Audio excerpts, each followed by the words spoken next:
بانڈیاں youth forum مرچکوٹ کے زیر اہتمام ایک جلسہ عام کا انعقاد بانڈیاں مرچکوٹ کے مقام پر کیا گیا، جس کی صدارت عوامی جمہوری اتحاد کے چیف آرگنائزر خواجہ سہیل اصغر نے کی، جبکہ مہمان خصوصی عوامی جمہوری اتحاد کے چیئرمین ریٹائرڈ کرنل ڈاکٹر عارف ماگرے تھے۔ جلسہ نما میٹنگ میں عوامی جمہوری اتحاد کے نامزد امیدوار قانون ساز اسمبلی ریٹائرڈ پرنسپل پروفیسر محمد نصیر، ممبر اسمبلی کے دائیں بازو چودھری لطیف فیاضی ایڈوکیٹ، عوامی جمہوری اتحاد کے جنرل سیکرٹری سینئر سیاسی رہنما شیخ لیاقت حسین، سابق امیدوار صوبائی اسمبلی لیاقت علی ماگرے، حیات خاکسار ماگرے سمیت دیگر رہنماؤں نے شرکت کی۔ میٹنگ سے خطاب کرتے ہوئے مقررین کا کہنا تھا کہ ہماری جنگ ظالم سے ہے اور ہم مظلوم کے ساتھی ہیں، اسی وجہ سے آج ممبر اسمبلی کے دائیں بازو چودھری لطیف فیاضی ایڈوکیٹ ہمارے ساتھ ہمارے قافلے میں ہیں۔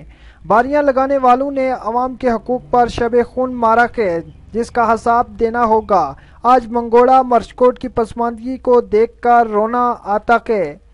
ہماری اپوزیشن بھی بی ٹیم کا کردار ادا کر رہی ہے اور خاموش تماشائی بنی ہوئی ہے۔ عوامی جمہوری اتحاد نے اپنی سیاسی مہم بانڈیاں کے مقام پر اس کا آغاز کرتے ہوئے واضح پیغام دیا کہ اب عوام کے حقوق پر کسی کو شب خون نہیں مارنے دیں گے۔ آج انقلاب کا آغاز بانڈیاں مرچکوٹ سے ہو رہا ہے۔ انہوں نے کہا کہ ہمارے لیے تمام قبائل قابل احترام ہیں، ہم کسی قبیلے کے خلاف نہیں، ہمارا مقابلہ جہالت اور ظالموں سے ہے۔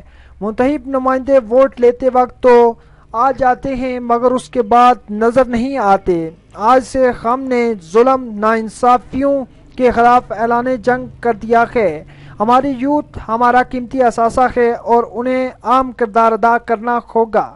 کیمرہ ٹیم کے ہمراہ کامران سودن، کے ای نیوز، عباس پور، آزاد کشمیر۔